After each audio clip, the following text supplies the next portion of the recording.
Power हमारे पास है, शक्तियां हमारे पास है, ज्ञान हमारे पास है। तो पहली चीज है मन को शांत करना। मन को बहुत चीजें भटका रही है, एक थोड़ा ही है, हजारों, रोज नई नई कोई घटना हो गई, कोई बात सामने आ गई, कोई समस्या आ गई, कोई बीमारी हो गई, बुरी बात सुनने को मिल गई, ऐसा हो जाएगा। कितने संकल्प मनुष्य के चलते हैं, उन्हें कैसे शांत करेंगे? बोलो।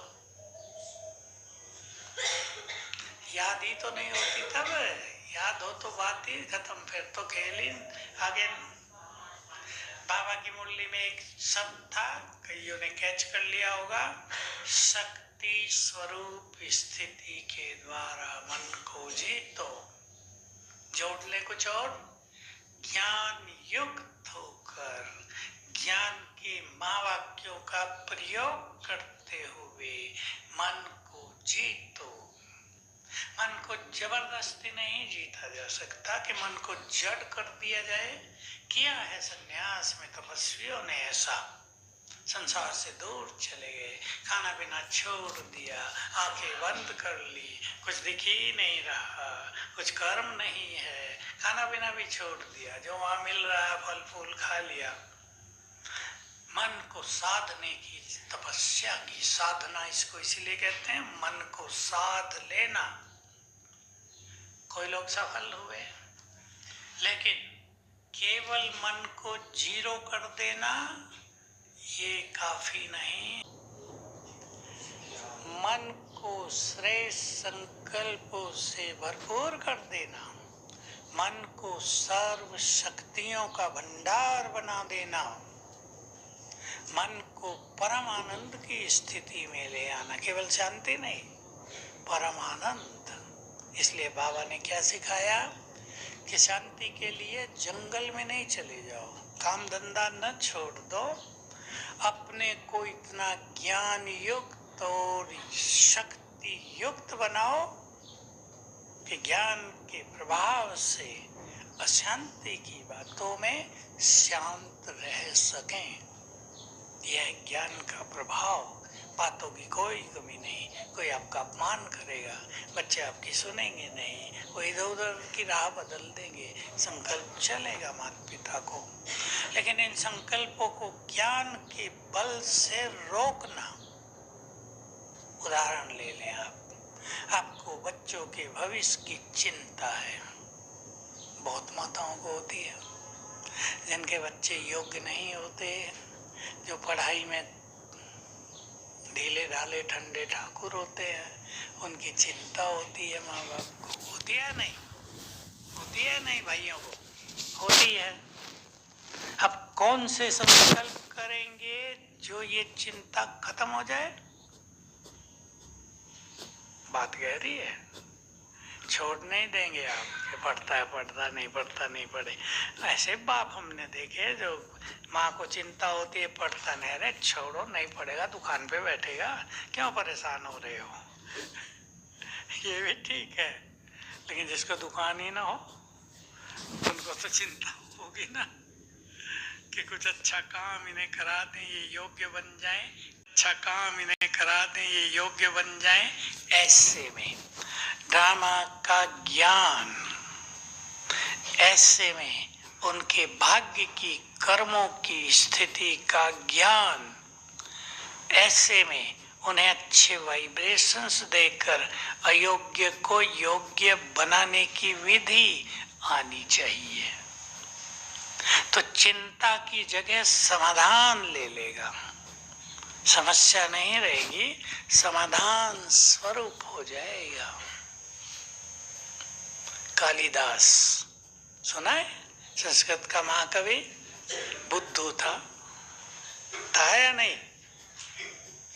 राजकुमारी की शादी होनी थी, शास्त्रार्थ हो रहा था, जो राजकुमारी को शास्त्रार्थ में हराएगा उससे शादी होगी। कोई नहीं हरा पाया, पंडितों ने प्लान बनाया इसकी शादी किसी मूर्ख से करा दी जाए। घूमने लगे, एक व्यक्ति जिस टहनी पे बैठा था आगे से काट रहा था। देखा इससे बड़ा मूर्ख कोई नहीं होगा दुनिया में, इसको पता ही नहीं कि तुम नीचे गिरोगे। उतार लिया कि चलो तुम्हारा राजकुमार से शास्त्रार्थ है। बड़ी इंटरेस्टिंग कहानी है, मुझे भी कितने सालों के बाद याद आई होगी। कहा तुम बोलना नहीं, कुछ भी चुप रहना बस। तो उसने एक अंगुली उठाई, राजकुमार ने बता दिया ये मौनी बाबा है। एक अंगुली उठाई, उसने सोचा कह रही है तेरी एक आंख फोड़ दूंगी, बुद्धू था ना। उन्हें दो उठा दी। विद्वानों ने उसकी व्याख्या की कि ये आपने कहा ईश्वर एक है, ये कह रहा नहीं आत्माएं भी हैं, तो दो हो गए। उसने ऐसे हाथ किया कि 5 तत्वों से संसार बना है। उस मूर्ख ने सोचा थप्पड़ मारने को इशारा कर रही है, मुट्ठी बांध दी। तो विद्वानों ने एक्सप्लेन कर दिया 5 तत्व अलग अलग संसार नहीं रच सकते, जब मिलेंगे तब रचेंगे। राजकुमार ने हार मान ली और 2-4 बातें हुई। शादी होके ले गया घर में, उसको झोंपड़ी थी, रात्रि में ऊंट बोल रहे थे। अभी उसने पूछा ये किसकी आवाज है?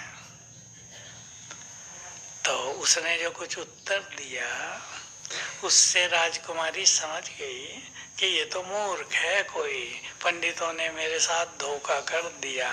लेकिन सोचा इसको मैं महापंडित बनाऊंगी, और वो हुआ संस्कृत का सबसे बड़ा विद्वान, उस समय का कवि। तो बुद्धि का विकास हो गया ना। अपने बच्चों की बुद्धि का विकास करो, डांटो डपटो नहीं, विकास किया जा सकता है। बुद्धि सबके ही पास है, किसी की चमत्कारिक हो गई, किसी की डल रह गई। डल वालों को भी चमत्कारिक बुद्धि बनाई जा सकती है। तो अपने भटकते मन को ज्ञान के सुंदर विचार देकर शांत करना है। आपको चिंता लगी हुई है, पता नहीं क्या होगा, कौन सा संकल्प काट देगा इसे। मेरे साथ स्वयं भाग्य विधाता है, मेरे साथ सब कुछ बहुत अच्छा होगा, मन शांत होगा। याद आ जाए बच्चे तू चिंता मत कर, आधा मन शांत वहीं। तो ज्ञान के बल से 2 स्वमान हमें अभ्यास करने हैं। सभी इन दोनों स्वमानों पर बहुत ध्यान देंगे। एक, मैं स्वराज्य अधिकारी हूँ। दूसरा, मास्टर सर्वशक्तिवान हूँ। बहुत अभ्यास करना होगा, थोड़ा बहुत नहीं। एक ज्ञान से अपने को भरपूर करना होगा। और भी मैं कुछ कहना चाहूंगा, मन को 1-2 साल में रोका नहीं जा सकता। ठीक है बात या नहीं?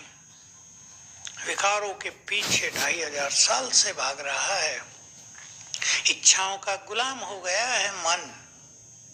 बाह्य मुखी होने से उसकी भाग दौड़ बाहर की ओर है।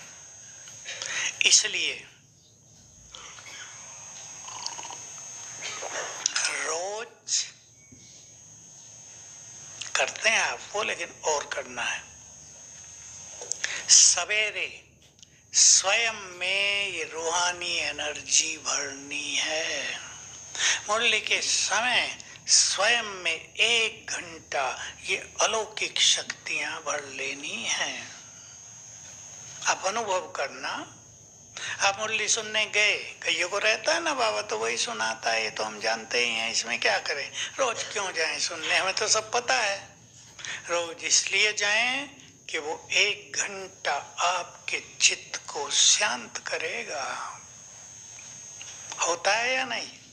और जब मुरली सुनकर घर तक आए, सभी को ये करना है, तो मुरली को याद करते हुए आ जाएं। मनुष्य की नेचुरल मेंटालिटी क्या है? क्लास से बाहर निकले, अरे पानी भरना है, अरे गैस खत्म हो रही थी, गैस लानी है, मेहमान भी तो आने हैं आज, ये काम करना है। लेकिन थोड़ा अपने को कंट्रोल करते हुए, वो तो करना ही है। मुरली की बातें याद करते करते घर जाओ। पहले भूलेंगी, 2-4 दिन अभ्यास करेंगे, याद रहने लगेंगी, तो मुरली का समय और अमृत वेले का समय स्वयं में एनर्जी भरने का है।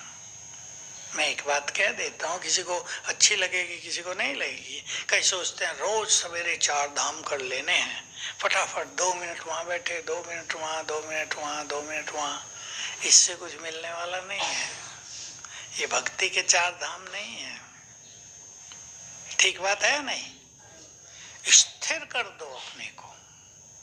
अभी तो सर्दी हो गई, नहीं तो शांति स्तंभ में सब बैठते ही हैं। यहाँ आनंद लो, वहां का एनर्जी भर लो स्वयं में। वो अलौकिक एनर्जी आपके चित्त को शांत करेगी। लंबा समय की मुरली का समय साधारण समय नहीं है। अगर आप सोल कॉन्शियस होकर बाबा का आह्वान करके, कैसे आह्वान कि स्वयं भगवान पढ़ाने आ रहा है, मुरली सुने तो उसकी उपस्थिति का आभास होगा, उसकी एनर्जी मिल रही है इसका आभास होगा। इसलिए घर में ऑनलाइन मुरली सुन लेना, आधा भी नहीं मिलता। कोई कहेंगे सुन तो ली, फलानी बहन की मुरली बहुत अच्छी लगती है, सुन तो ली, लेकिन यहाँ बैठकर एकाग्र होकर लिखते हुए जब आप मुरली सुनेंगे, लिखना भी जरूर है। लिखने से क्या होता है? एकाग्रता बढ़ती है। जो चीज आपने लिखी वो घर जाने तक आपको याद रहेगी। तो ये 2 समय स्वयं को एनर्जेटिक करने के लिए है। तीसरी बात, मोस्ट इंपॉर्टेंट, कर्म करते हुए, दुनिया में रहते हुए, भिन्न भिन्न लोगों के साथ रहते हुए मन भटक न जाए, इसका अटेंशन रखना है। हमारी एकाग्रता जंगल में जाने से नहीं, कर्म क्षेत्र पर रहते हुए करनी है। बहुत डीप सब्जेक्ट है। कर्मों में आपकी दुकान है, ग्राहक आ रहे, लोग रोज 100 ग्राहक आ रहे, आपके पास लेन देन हो रही है, बुद्धि उसमें लगेगी। ये तो नहीं कह सकते कि बिना बुद्धि लगाए काम हो जाएगा, लेकिन कर्म करने की कला ऐसी हो, सब प्रैक्टिस करेंगे इसकी। बाबा का आह्वान कर लो। मैं दुकान का उदाहरण दे रहा हूँ। दुकान खोलते ही बाबा का आह्वान कर लो और संकल्प कर लो, बाबा करण करावनहार है। और सारा नींद पर्याप्त नहीं होगी तो हेल्थ बिगड़ेगी ही। इसलिए थोड़ी सी अपनी दिनचर्या की सेटिंग कर लें ताकि राइट टाइम पे घर आ जाएं, सो जाएं, सवेरे जल्दी उठें, क्योंकि वो भी बहुत बड़ी अलौकिक कमाई है। एक भाई की ऐसी बात थी, 25 लोगों ने काम किया उसके साथ। रात को 12-12 बजे तक दुकान से आ रहे, दिवाली पर मेरे को फोन किया, भाई जी अमृत वेला होता ही नहीं।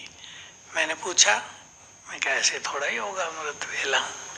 किसी जिम्मेदार व्यक्ति को जिम्मेदारी दो, खुद को हल्का करो। विश्वास रखना पड़ेगा ना दूसरों पे। ठीक है, कलयुग का अंत है, धोखे देने वाले मिलेंगे, लेकिन विश्वास तो बढ़ाना पड़ेगा, ढूंढना पड़ेगा ईमानदार लोगों को जो आपका कार्य संभाल सके। ये कला है एक।